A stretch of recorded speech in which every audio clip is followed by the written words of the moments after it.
যে সারা পৃথিবীর মানুষের চোখের সামনে, সারা পৃথিবীর সকল রাষ্ট্রনেতার সামনে, BBC, CNN, Al Jazeera, TV channel, Facebook, YouTube সব লাইভের সামনে 60,000 নিরস্ত্র নিরীহ মানুষকে গাজায় হত্যা করা হয়েছে। সারা পৃথিবীর সব রাষ্ট্রপ্রধান দেখেছে, সারা পৃথিবীর সব মানুষ দেখেছে। সবার পক্ষে সম্ভব ছিল এই মহা হত্যাযজ্ঞ আটকানোর, কিন্তু তারা এই মহা হত্যাযজ্ঞ আটকাতে যায়নি, আটকানোর চেষ্টা করেনি। তাদেরকে এর জবাব দিতে হবে। এই এক গাজার উপর যে অত্যাচার চালানো হয়েছে, এই অত্যাচারে যদি সমগ্র আমেরিকা, সমগ্র ইউরোপ আর সমগ্র ইসরায়েল জ্বলে পুড়ে যায়, তবুও আল্লাহ সুবহানাহু ওয়া তাআলার জন্য এটা হক হবে। এবং আল্লাহ এটা বলেছেন, কোরআনেই বলেছেন যে আল্লাহ সুবহানাহু ওয়া তাআলা যখন কোনো শহর ও বন্দর ধ্বংস করেন, তখন আল্লাহ অত্যাচার করেন না, বরং তারা অত্যাচারী ছিল তাই ধ্বংস করে দেন। সম্মানিত উপস্থিতি, এইটি থেকে আমাদের শিক্ষা নিতে হবে, মুসলমানদের শিক্ষা নিতে হবে যে আমরা যে কোনো মুহূর্তে আল্লাহর আযাব এবং গজবের শিকার হতে পারি। যে অশ্লীলতা, যেই বেহায়াপনায় লূত আলাইহিস সালাতু ওয়াস সালামের কওম ধ্বংস হয়েছিল, ওই বেহায়াপনা, ওই অশ্লীলতাও বাংলাদেশে ঢুকানোর চেষ্টা করতেছে শয়তানের দোসরেরা। এমনও রাজনৈতিক দল বাংলাদেশে আছে যারা তাদের দফার মধ্যে যুক্ত করে দিয়েছে যে তারা রেইনবো নেশন তৈরি করবে, রংধনু জাতি তৈরি করবে। তো নেলসন ম্যান্ডেলা আফ্রিকায় রংধনু জাতি তৈরি করতে গিয়ে এই লূত আলাইহিস সালাতু ওয়াস সালামের কওমের অশ্লীলতাকে প্রমোট দিয়েছিল। আজকের এই ধরনের রাজনৈতিক দলগুলো আবার পদ তৈরি করেছে, লিঙ্গ সমতা, লিঙ্গ ন্যায্যতা নামে একটা পদ তৈরি করেছে। নাউজুবিল্লাহি মিন যালিক। এর প্রত্যেকটার পিছনের উদ্দেশ্য হচ্ছে ইবলিসের যে স্কিম আছে, শয়তানের যে পদক্ষেপ আছে, সেটা বাস্তবায়ন করা। তবে হ্যাঁ, তাদের জন্য অনেক বড় ধাক্কা, এই সমস্ত শয়তানের অনুসারীদের জন্য অনেক বড় ধাক্কা যে তাদের আব্বার দেশে তাদের বিরোধী লোক চলে এসেছে। তার মানে তাদের সবগুলোর আব্বা হচ্ছে আমেরিকা, আর আমেরিকার নতুন প্রেসিডেন্ট ডোনাল্ড ট্রাম্পের প্রথম আদেশ যে পৃথিবীতে তৃতীয় লিঙ্গ বলে কিছু নাই, লিঙ্গ দুইটাই, নারী আর পুরুষ। আমেরিকার জন্য ডোনাল্ড ট্রাম্পের প্রথম আদেশ। তো এত ভয়ঙ্কর আদেশ হওয়ার কারণ, এটার প্রেক্ষাপটও আপনাদের জানা থাকা উচিত। এই সমস্ত যে রাজনৈতিক দলগুলো আছে এদেরকে উত্তর দেওয়ার জন্য জানা থাকা উচিত। সেটা হচ্ছে ইলন মাস্ক। ইলন মাস্কের নিজের সন্তান তার বাপকে বলছে, ইলন মাস্কের নিজের সন্তান তার বাপকে বলছে, আমাকে যদি অপারেশন করে ছেলে থেকে মেয়েতে রূপান্তর না করা হয়, আমি আত্মহত্যা করব। নাউজুবিল্লাহি মিন যালিক। ইলন মাস্ক ছেলের জীবন বাঁচাতে অপারেশনের অনুমতি দেয়, আর দুনিয়ার মানুষকে বলে যে আমার ছেলে মারা গেছে, এবং তখন থেকে সিদ্ধান্ত নেয় যে এই শয়তানের এজেন্ডা আমেরিকায় উৎখাত করে ছাড়বে সে। এই যে ক্ষোভ, তার যে কষ্ট, যে সন্তান বাপের সামনে যদি এই ধরনের কথা বলে, বাপের কি রকমের কষ্ট হতে পারে, এটার নাম দিয়েছে Elon Musk virus, woke virus. ওই রাগে, ওই ক্ষোভে টুইটার ক্রয় করে নেয়, আর ওই রাগে, ওই ক্ষোভে রাজনীতিতে যোগ দেয় এবং ডোনাল্ড ট্রাম্পের সাথে যুক্ত হয়। এই জন্য ডোনাল্ড ট্রাম্প ক্ষমতায় এসে প্রথম অধ্যাদেশ জারি করেছে, কোনো তৃতীয় লিঙ্গ বলে কিছু নাই, হয় নারী আর পুরুষ, আর বাইরে আর কিছু নাই, কোনো ট্রান্সজেন্ডার নাই, কিচ্ছু নাই। এখান থেকে আমাদের শিক্ষা নেওয়ার আছে যে আমাদের দেশে যারা অতি সেকুলার হয়ে, অতি উদার হয়ে মুসলিম দেশে রাজনীতি করবে, অথচ রেইনবো নেশনের নামে রাজনীতি করবে, লিঙ্গ সমতার নামে পদ তৈরি করে রাজনীতি করবে, এদের রাজনীতি করার অধিকার বাংলাদেশে নাই। আমি ওই দলকে নাম না নিয়ে উদাত্ত আহ্বান জানাবো যে বাংলাদেশের মানুষের মনোভাব, বাংলাদেশের মানুষের সামাজিক মূল্যবোধ বোঝার চেষ্টা করতে হবে। আল্লাহর চেয়ে শক্তিশালী কেউ নয়। আদ সামুদ জাতি ধ্বংস হয়ে গেছে, নূহ আলাইহিস সালাতু ওয়াস সালামের কওম, লূত আলাইহিস সালাতু ওয়াস সালামের কওম ধ্বংস হয়ে গেছে। অশ্লীলতা ছড়াতে চাইলে ধ্বংস হয়ে যেতে হবে। বক্তব্যের দ্বিতীয় অংশ, বক্তব্যের প্রথম অংশ শেষ, বক্তব্যের দ্বিতীয় অংশ, ইসলামী রাষ্ট্র। ইসলামী রাষ্ট্র প্রতিষ্ঠা করার বিষয়টা এখন বাংলাদেশে অন্যতম একটি আলোচিত ইস্যু। কেউ কেউ মনে করতেছে তারা ভোটের মাধ্যমে, রাজনীতি করে, গণতন্ত্রের মাধ্যমে ইসলামী রাষ্ট্র প্রতিষ্ঠা করবে। অথচ আমরা কোরআন এবং হাদিস পড়ে বুঝতেছি যে আপনি ততক্ষণ পর্যন্ত মুমিন হতে পারবেন না যতক্ষণ না আপনি তাগুতের কাফের না হবেন। আপনি ততক্ষণ মুমিন হতে পারবেন না যতক্ষণ না আপনি নিজেকে কাফের বলে ঘোষণা করবেন যে আমি তাগুতের কাফের। কে ঘোষণা করেছিল? ইব্রাহিম আলাইহিস সালাম ঘোষণা করেছিল, কাফারনা বিকুম, তোমাদের কাফের, তোমাদের মূর্তির কাফের। ইব্রাহিম আলাইহিস সালাম ঘোষণা করেছিলেন তোমাদের কাফের, তোমাদের মূর্তির কাফের, এবং তিনি তার জাতির শিরক থেকে নিজেকে মুক্ত ঘোষণা করেছিলেন।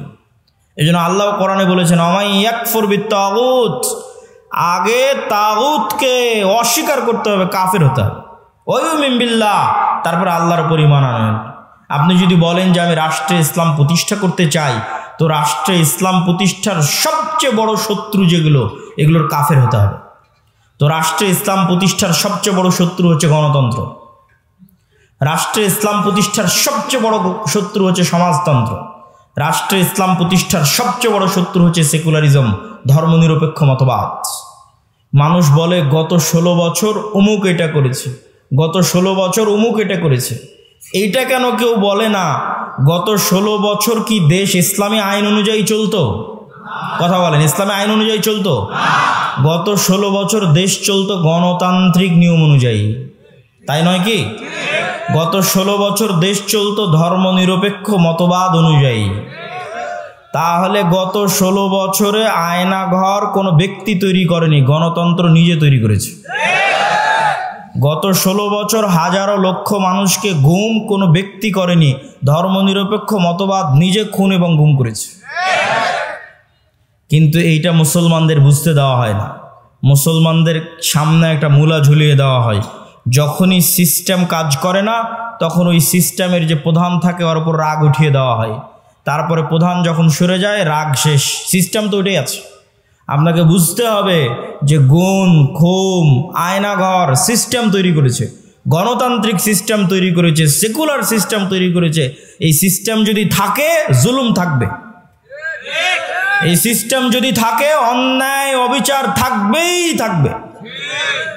ব্যক্তির সাথে অন্যায় অবিচার সম্পৃক্ত নয়, সিস্টেমের সাথে অন্যায় অবিচার সম্পৃক্ত। আমরা শুধু নামে স্বাধীন হয়েছি, কিন্তু নিয়ম কানুন, শিক্ষা ব্যবস্থা, আইন, আদালত সবকিছু ব্রিটিশদের রেখে যাওয়া, ওই সিস্টেমেই চলতেছে। ব্রিটিশ আর্মিতে যে আইন ছিল ওই আইন পাকিস্তান আর্মিতে, পাকিস্তান আর্মিতে ওই আইন ইন্ডিয়ান আর্মিতে, ইন্ডিয়ান আর্মির আইন পাকিস্তান আর্মিতে, পাকিস্তান আর্মির আইন বাংলাদেশ আর্মিতে, সব জায়গায় ব্রিটিশ আইন চলতেছে। সম্মানিত উপস্থিতি, তাহলে আপনি যতক্ষণ ওই সিস্টেমের কাফের না হবেন ততক্ষণ আপনি ইসলামকে রাষ্ট্র ক্ষমতায় প্রতিষ্ঠা করবেন। এটা অলীক স্বপ্ন, এটা অলীক কল্পনা যে সেকুলারিজমের মধ্যে দিয়ে ইসলাম রাষ্ট্র ক্ষমতায় প্রতিষ্ঠিত হবে। বিকৃত ইসলাম প্রতিষ্ঠিত হতে পারে, কম্প্রোমাইজড ইসলাম প্রতিষ্ঠিত হতে পারে, অবিকৃত শক্তিশালী ইসলাম কখনো এই সমস্ত তন্ত্রমন্ত্র দিয়ে প্রতিষ্ঠিত হবে না, যে তন্ত্রমন্ত্রকে তৈরি করা হয়েছে ইসলাম যেন রাষ্ট্র ক্ষমতায় যেতে না পারে তার জন্য। 2 নাম্বার, রাষ্ট্র ক্ষমতায় ইসলাম প্রতিষ্ঠা করার কি আমরা মুসলমানেরা যোগ্য? এইটার উত্তর আপনাকে দিতে হবে। ইসলামের রাষ্ট্র ক্ষমতার ব্র্যান্ডিং হচ্ছে ন্যায় বিচার এবং সত্যবাদিতা। এটা হচ্ছে রাষ্ট্র ক্ষমতায় ইসলামের ব্র্যান্ডিং। মোহাম্মদ বিন কাসেম যখন সিন্ধুতে অভিযান করে, তারেক বিন জিয়াদ যখন স্পেনে অভিযান করে, ইতিহাস ঘেটে দেখেন যে সিন্ধুতে অভিযান করেছে ইসলাম প্রচারের জন্য না অন্যায় দূর করার জন্য? স্পেনে অভিযান করেছে, সিন্ধুতে অভিযান করেছে ইসলাম প্রচারের জন্য না অন্যায় দূর করার জন্য? ইতিহাস ঘেটে দেখবেন যে প্রত্যেকটা আক্রমণাত্মক যুদ্ধ হয়েছে ওই অঞ্চলের অত্যাচারিত মাজলুম মানুষকে মুক্তি দিয়ে তাদের মধ্যে ন্যায় প্রতিষ্ঠা করার জন্য। এমনকি বাংলাদেশে ইখতিয়ার উদ্দিন মোহাম্মদ বিন বখতিয়ার খিলজি থেকে শুরু করে শাহজালাল থেকে শুরু করে যারাই বাংলাদেশে অভিযান পরিচালনা করেছে তাদের প্রত্যেকের উদ্দেশ্য ছিল বাংলাদেশের মানুষকে জুলম থেকে মুক্তি দেওয়া। এই একই কথা রাসূলুল্লাহ সাল্লাল্লাহু আলাইহি ওয়াসাল্লাম ঈসা আলাইহিস সালাতু ওয়াস সালামের ক্ষেত্রে বলে গেছেন যে ঈসা আলাইহিস সালাম যখন রাষ্ট্রনেতা হবেন তখন হাকামান মুকসিতা, সারা পৃথিবীতে ন্যায় বিচার প্রতিষ্ঠা করবেন। এটা হচ্ছে ইসলামের ব্র্যান্ডিং, যে ইসলাম রাষ্ট্র ক্ষমতায় গেলে ন্যায় বিচার প্রতিষ্ঠা হবে। তাহলে প্রশ্ন হচ্ছে, মুসলমান যদি নিজে ন্যায়পরায়ণ না হয় কিভাবে সে রাষ্ট্র ক্ষমতায় ন্যায় বিচার প্রতিষ্ঠা করবে? আপনাকে আমি আরো উদাহরণ দিয়ে বুঝাই, এখানে আপনারা উপস্থিত আছেন, উদাহরণগুলো বুঝবেন। বাবা মারা গেছে, বোন বাবার সম্পত্তিতে যা সম্পদ পাবে আপনি ন্যায়ের সাথে সেটি বুঝিয়ে দিয়েছেন কিনা? প্রশ্ন।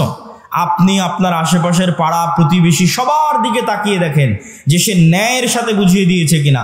একদল পাবেন দেয়নি, একদল পাবেন যদি দিয়ে থাকে তো দামি জমিটা নিজের কাছে রেখেছে, বিলের জমিটা বোনকে দিয়েছে। তাহলে এই যে ব্যক্তি যে সামান্য তার পরিবারে তার বোনের উপর ন্যায় প্রতিষ্ঠা করতে পারলো না, ওই ব্যক্তিকে যদি রাষ্ট্র ক্ষমতা দেওয়া হয় তাহলে গত 16 বছর যা দুর্নীতি হয়েছে তার চেয়ে বেশি দুর্নীতি করবে।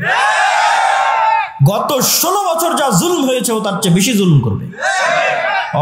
ওকে দিয়ে কখনো রাষ্ট্র ক্ষমতা ইসলাম প্রতিষ্ঠিত হবে না, কেননা রাষ্ট্র ক্ষমতা ইসলাম মানে ন্যায় বিচার প্রতিষ্ঠা হওয়া। তো সে তো দুর্নীতিগ্রস্ত, সে কিভাবে ন্যায় বিচার প্রতিষ্ঠা করবে? আপনি সমাজে তাকিয়ে দেখেন যে প্রত্যেকটা সেক্টরে সেক্টরে, এলাকায় এলাকায়, সমাজে সমাজে যৌতুকের ভিত্তিতে বিবাহ হচ্ছে। যৌতুকের ভিত্তিতে বিবাহ অন্যায়, মানুষের প্রতি অন্যায়। আমি এখন ন্যায় এবং অন্যায় বলতে সালাত সিয়ামের অন্যায় বুঝাচ্ছি না, এক মানুষের সাথে আর এক মানুষের প্রতি অন্যায়। তো যে যৌতুকের ভিত্তিতে যেই পরিবার বিবাহ করছে, যৌতুকের ভিত্তিতে যেই বিবাহে পুরো এলাকা, পুরো গ্রাম, কাজী, আলেম, হুজুর, হাজি সব অংশগ্রহণ করতেছে, এই আলেম, এই কাজী, এই হুজুর আর এই বিবাহকারী পাত্র আর এই বিবাহকারী ছেলেপক্ষ, এদেরকে রাষ্ট্র ক্ষমতায় দেওয়া হলে এরা গত 16 বছরের চেয়ে বড় দুর্নীতিবাজ হবে। কেন? ও সামান্য একটা মেয়ের প্রতি ন্যায় করতে পারছে না, সামান্য তার স্ত্রীর প্রতি ন্যায় করতে পারছে না, তাহলে এটা কেমনে সম্ভব যে সে রাষ্ট্র ক্ষমতায় বসে 16 কোটি 18 কোটি মানুষের প্রতি ন্যায় করবে? অসম্ভব।